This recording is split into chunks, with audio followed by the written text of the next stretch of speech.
First Person is produced in cooperation with the Far East Broadcasting Company, who rejoice in the stories of changed lives through the power of Jesus Christ.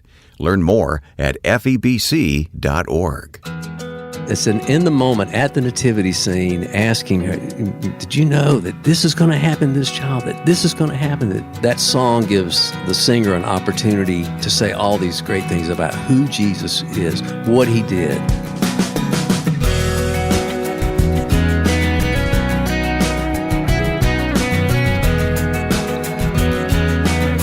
Stay tuned now for part 2 of a conversation with musician Buddy Greene as he talks about writing the music to the song Mary Did You Know?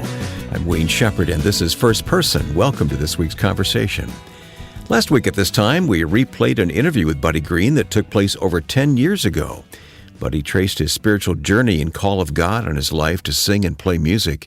If you missed it, please look for it in the archive at firstpersoninterview.com or use our free smartphone app to listen. This week, we feature a recent conversation with Buddy that took place in his Nashville home. We talked about the intervening years, and we talked about a song often heard by many artists at Christmas, one that Buddy co-wrote with Mark Lowry. At the end of today's program, listen for an online bonus feature with Buddy as he picks up one of his many harmonicas and plays a hymn for us. My thanks to the Far East Broadcasting Company for making these first-person interviews possible as we celebrate God at work in people's lives. Let's begin the interview now with Buddy Greene. When you said it'd been that long since the last time we did one of these, you know, that's a sure sign that you're getting older when it flies by this quickly. I'm glad to hear you say that, because that's the feeling I had as well. It doesn't seem like it's been 10 years since we sat here. No, it doesn't. And did that interview. And if anyone listening now did not hear last week's program, it's in the archive. And I urge you to go listen to it, because you gave us your testimony. Was very clear and very compelling. And you also told us how you got involved in music, and people like Bill Gaither came along and encouraged you early on. Yeah. So that's all in that program from last week. I went back and listened to it because you reminded me of it and actually sent me a little clip of it. And it was a good interview. It reminded me of how good a conversation can come from a couple of friends just talking. So, Wayne, you're a good friend, and you know, to tell a story, it's like that old hymn. I love to tell the story, yes. And I think just yesterday I was sitting having coffee with somebody who's going through a tough time and not sure really about their faith, and as we started talking, it became relevant for me to tell that story to him, or a good bit of it, and. It was interesting because he just, like, at one point he just went, "Wow, what a great story!" I said, "Well, it's God's story. It's my story." I said, "And listen, your story's the same way. You're God's story too." And so, well, bring us up to date. What have you been doing? Give an account of yourself for the past 10 years, buddy.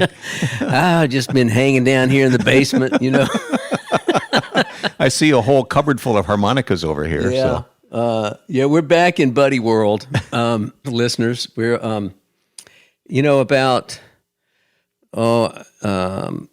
about 4 or 5 years ago, and maybe even longer ago than that, I just started realizing that that the road was making me weary. And, I still enjoyed performing and all that sort of stuff, but getting there and back was just getting too complicated and hard.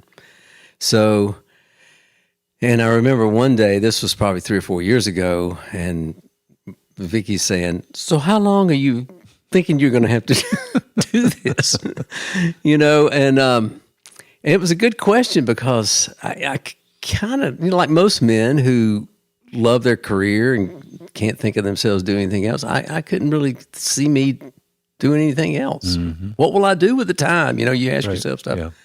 And with me, I was also kind of wrapped up in how much of my identity is really that, it's being Mr. Performer male, and all that.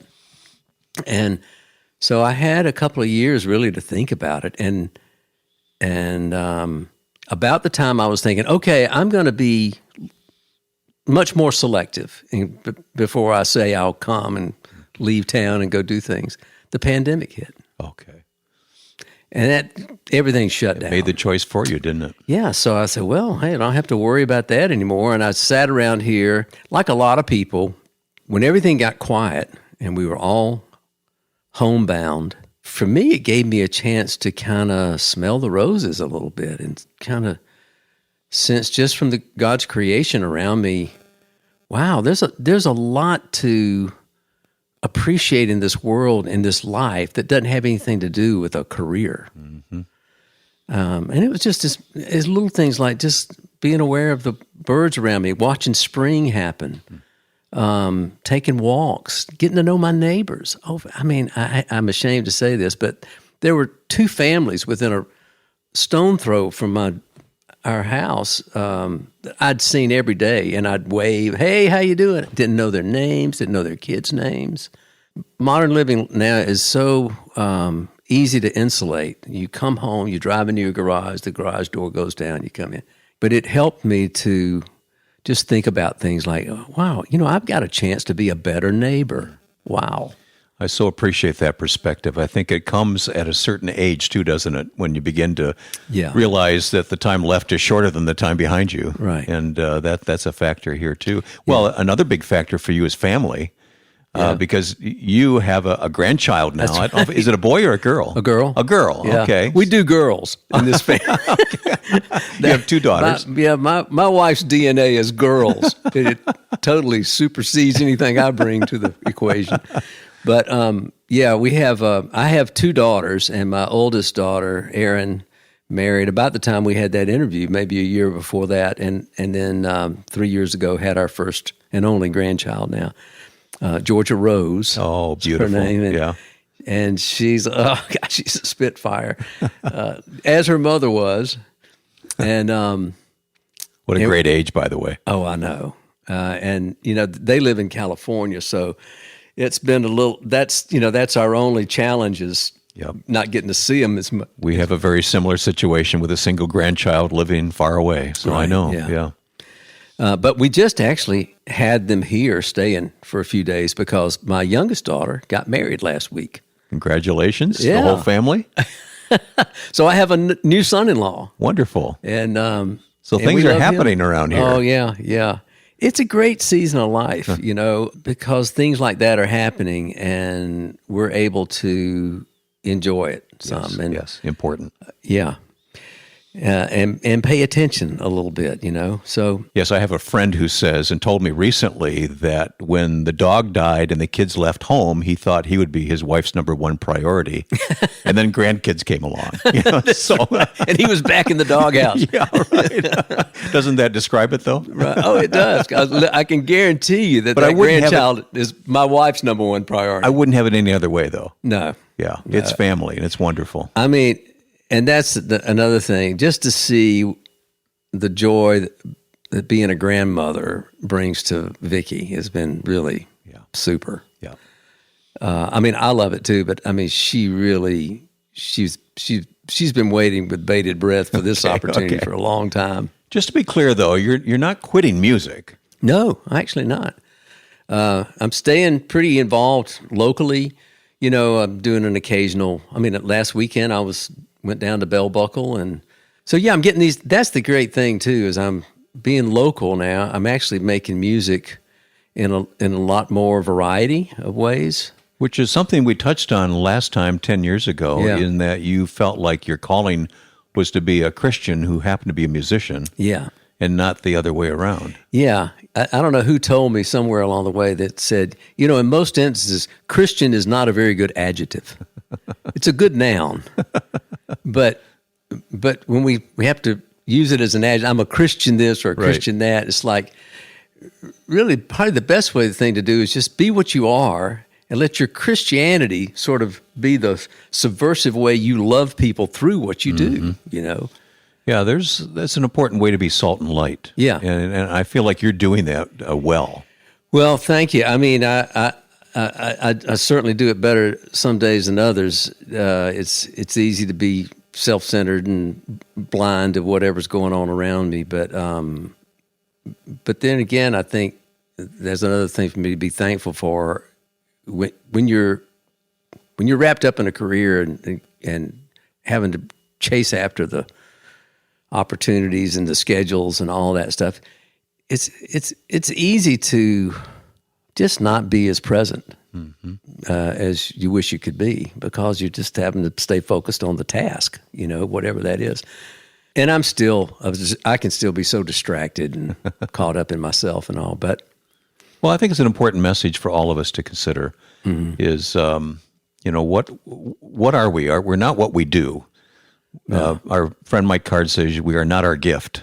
Yeah, that's true. And, the other night I was playing somewhere, and there was a speaker involved that night, and we'd never met each other, and he didn't know anything about me. But when it was over, we'd all had a good time, and I was talking to him, and he said, I love the way your joy comes through and when you're making your music.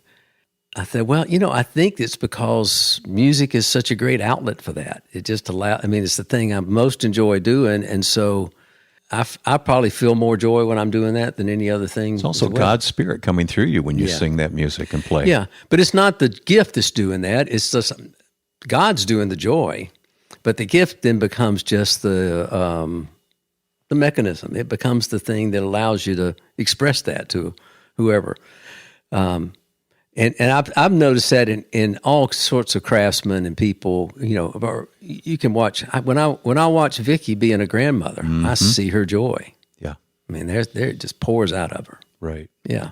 That's a really good distinction, and I think that was a good thing to come out of these last few years, because there really was a couple of years where I was really grappling with, oh wow, I wrote all these songs and nobody cares about them but me, I wasn't like a prolific writer, but I had 100 songs or so scattered over, 15 or 20 records, and most of them have already gone to the dustbin of history, and the rest of them are going to die before I do, probably, and that bothered me so much. I was just thinking, I just wish these things would hang around a little longer, and then I was thinking about that one day and examining some of those songs, and I looked at this one and I remembered, what brought that song on. Oh, well, that was because this happened, or that was because I saw something in Scripture that just so excited me I had to write about it, or, it was those sorts of things. I thought, gosh, these songs were my own personal therapy. God was just allowing me to be a songwriter just so I could work through some things, remember some things, keep playing them and singing them, and keep reminding myself, and along the way that some of those actually even got out and helped a few other people. It's like, man, that's plenty of reason to write a song. They don't have to sit around and last forever. Not every song can be, somewhere over the rainbow. And so that was, I just had time to make all these little revelations. So this is a good season for you. It's good, yeah. So thank God that I'm able to enjoy this time of life. Indeed, it is a blessing from God, and we'll continue talking with Buddy Greene on this edition of First Person.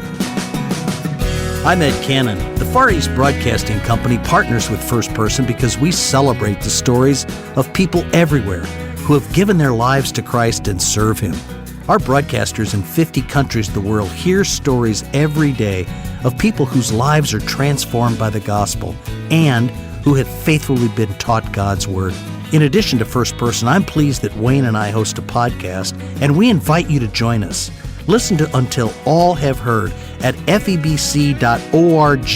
That's FEBC.org.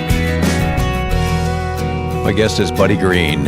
And Buddy, thanks for the invitation to come to your home again.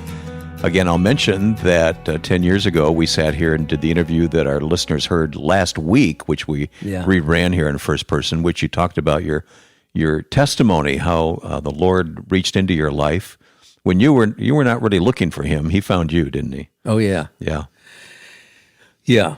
Yeah, I was running in the opposite direction. Okay. Well, that's in the story we told last week. I just wanted an update this week.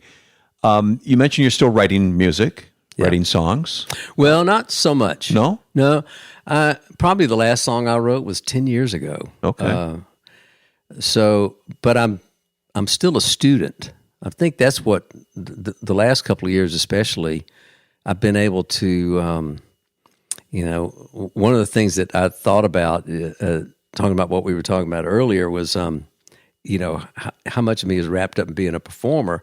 But I would sit down here, especially during the pandemic, and it was just me and my guitar or me and my harmonicas, and I'd start exploring some little musical thing I'd never done before, learning a song I'd never learned, and realizing, gosh, I don't care if anybody's listening or not.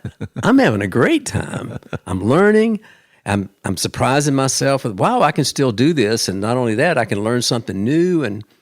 And some of it was like, learning some fiddle tune that I realized I'd never play this on stage because nobody'd want to hear it but me, some obscure, old-time fiddle tune. I didn't know you played that. I don't play. No, on the harmonica. I see. Oh, a fiddle tune on the harmonica. Yeah, it's bad enough to hear fiddle tunes on the fiddle, but when you hear them on a harmonica, it's like, oh gosh. Oh, I thought this was a safe place in this room for harmonicas. No, this is a danger zone for sure. Okay, but there was a particular song you wrote that I want to talk about, though, and you've told this story probably 1,000 times, but I want our listeners to hear "Mary, Did You Know?"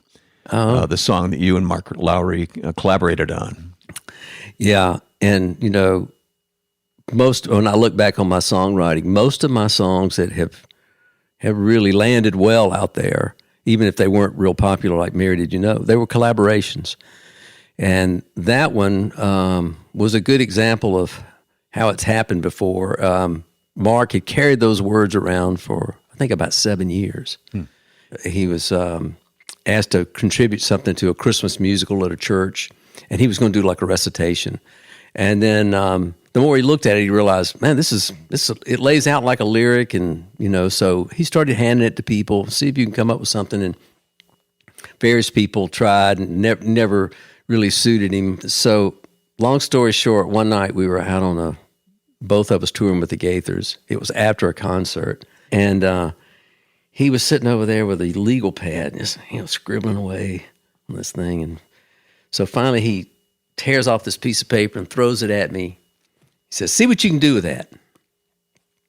So I pick it up, and this lyrics written at the bottom of the page, a little note to me at the top said, "Dear buddy, below are some incredible words I penned some years ago." Sounds like Mark. Yeah. He said, "Please come up with some God-inspired music and make for us a very profitable hit." He signed it, "In the clutches of the cross, Mark Lowry." And I just thought, what is this idiot giving me, So I said, "Well, Mark, I didn't know what I'd look, and I was afraid I'd look at it and not like it or something. But I said, hey, I'm not going to look at this now. When I get home, I'll check it out." He says, "Well, don't lose it now. That's good." I said, okay, sure. So, and I figured too, knowing Mark, it was probably just something humorous, And I went home, and I think several days went by before I unloaded all my stuff from the weekend, and I pulled it out and I looked at it for the first time, read that lyric, and went, "Oh my goodness!" I used to joke with my audiences and say, my first thoughts upon really looking at the lyric was, "Oh my goodness, this must be stolen." Mark couldn't come up with this. I could just come out of the mind of Mark Lowry. But I knew Mark, and we'd had good talks. And Mark loves the Bible. He loves his faith. He loves his Lord, and he loved his mother. And his mother used to talk a lot about Mary. Like many mothers, she identified with Mary, and she used to wonder about when Mary pondered all these things in her heart. Could she imagine that he would be a healer, that he would be somebody who would walk on water, somebody, and all these. So he'd heard his mother muse about this, and so one day Mark, when he was asked to do this thing, I think he just started writing things down. What could Mary have known? And it's interesting because a lot of the times you see the lyric printed. And most people, I think, have recorded this way. They say, "Mary, did you know that your baby boy would one day?" Mark wrote, "will one day." So actually what's happening in this song is the person who is speaking, whether this is an unseen angel or whatever, they're at the nativity scene. The baby's just been born. Mary's holding the baby. Later on in the lyric it says, "This baby that you're holding is the great I am." All right, so you're in that moment. You're at the delivery. That's important to understand the context. Yeah. It's because the Mary, did you know, I mean, that's sort of like praying to Mary now or something. And did you know way back then that, Right. So that it's really, it's an in the moment at the nativity scene asking her, kind of, did you know that this is going to happen to this child, that this is going to happen? That Well, it's so creative, and people try to take it apart theologically. It's not meant for that, is it? No. It's meant to enjoy in the context that you just described. Right. It's meant to shine a light on Jesus. Yeah. And that's what you hear. It gives that song gives the singer an opportunity to say all these great things about who Jesus is, what he did, the implications of that, and it takes it from that cradle all the way to the very end. I mean, at the end, it's eschatological. It's like, he'll rule the nations. He's the Lord of all creation. He's the great I am. He's the second person in the Trinity. I mean, it's just, there's so much going on in that song. And there again, it must be stolen. Did you have the melody, the tune in mind at all? No. I was the day I finally looked at the lyric, I'd spent that whole day playing music, and I was mostly playing like old minor tuned folk songs, Appalachian ballads and things like that. And so, a song like Shady Grove, my little love, Shady Grove, I say, Shady Grove, my little love, I'm bound to go away. I remember distinctly I played that day. And then maybe Little Sadie and some of these, they're all these sort of haunting, modal kind of minor songs. Mm-hmm. So I was thinking that way, and that my pump was primed for that. So the first thing when I looked at that and thought, oh, this is a good lyric, and then it's like, no, no, no, no, no. It's like that was popped in my head, and that's not bad. And then just chased it. I mean, the song practically wrote itself. Beautiful. Yeah. Oh, we love it. Mary, did you know? Any idea how many times that's been covered by people? People ask me how that would all you the possibly time. know? I can't believe how many really well-known artists have cut it. I mean, it's been dozens and dozens of really top artists have cut it in the 30 years that it's been out there. And but you think about all the choirs that have done it. It's been done internationally now. I've heard versions from the Middle East, from Russia, from South America. Uh-huh. It still shines that light on Jesus. It gets people to contemplate, oh, wow, this really is worth thinking about. Is this the real one and only Son of God who came to save the world? Praise God for Mark hanging on to that and handing it to me. I think we can all confirm that Buddy Greene has and is serving God well with the gifts given to him for God's glory. During that visit with Buddy in his Nashville home, I couldn't help but notice a cabinet in his office studio that held stacks of harmonicas. Of course, he's well known for his harmonica talent, so I had to ask him about that collection. You can hear that part of the conversation as a bonus track when you visit our website, firstpersoninterview.com. And of course, we'll place links to some of Buddy's music at the same place, firstpersoninterview.com.